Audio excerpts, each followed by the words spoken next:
What's up, guys? It's me, JimmyaGeek. Yeah, you heard me right. It's me, JimmyaGeek. So here is the Xiaomi Mi Mix 5G. So I wanna focus on the ShareMe app. Yeah, there's an app called ShareMe which can be really very useful. So let me just find the ShareMe app.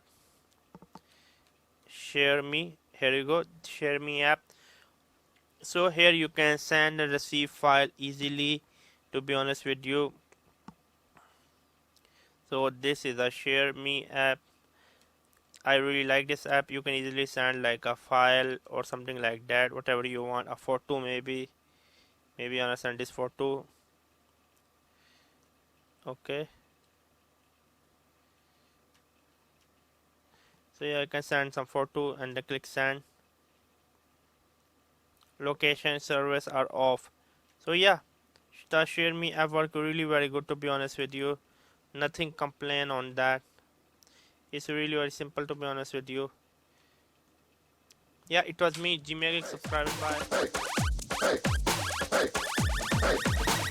Bye.